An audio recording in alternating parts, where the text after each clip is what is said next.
Like all cheeses, mozzarella starts from milk. To assure good milk quality, the interior and exterior of tank trucks transporting milk must be washed after being emptied. A tank such as this one can carry an average of 30,000 liters of raw milk at a temperature of 3 or 4 degrees centigrade. Raw milk destined for cheese making contains 3.8% fats and 3.3% proteins.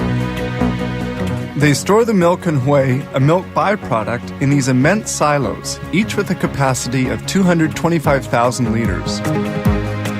This milk separator extracts surplus cream to adjust the percentage of fat according to the type of cheese to be made. Fabrication begins with this tank, which feeds the pasteurizer. Pasteurization sterilizes beverages which can easily ferment. Milk samples are drawn off to precisely determine their milk fat and protein content. Tests are carried out in this laboratory where they impose controls. These test tubes contain milk samples which will undergo microbiological analysis. Milk quality must be impeccable.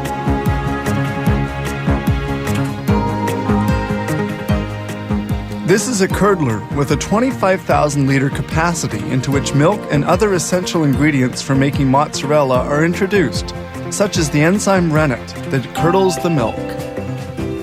This mix must be well stirred and cooked. The agitators are used to cut the whey into little lumps.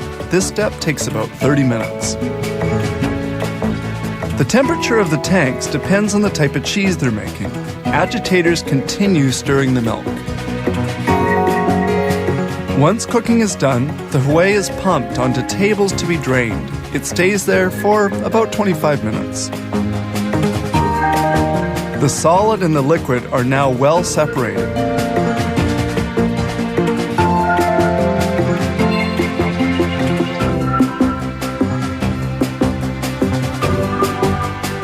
The liquid we see draining is called lactoserum.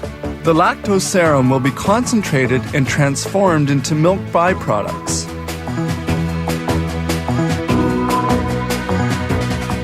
The water has been almost entirely extracted and the cheese particles are now sufficiently dry.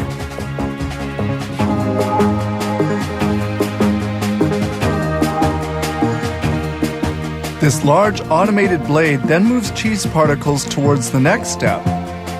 That is, toward the molder.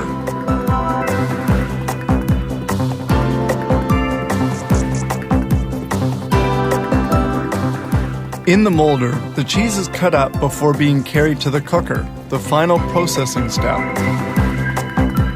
It appears that this mozzarella has just the right texture.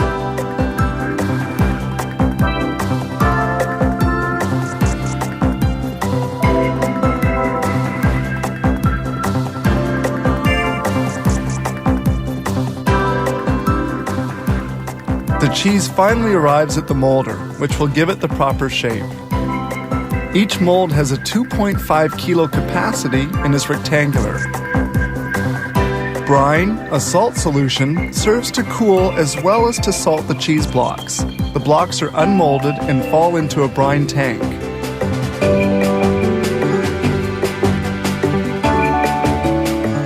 Following on, the cheese blocks will remain in another brine solution for a while.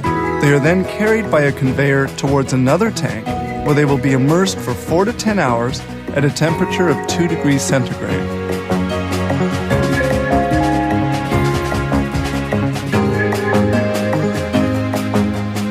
Sprays of brine remove the foam which forms at the surface of the tank. The 30,000 liters of milk that we saw coming in by truck at the beginning have enabled them to produce some 1,400 blocks of cheese in only 8 to 12 hours. The cheese blocks are finally vacuum packed, ready for shipment.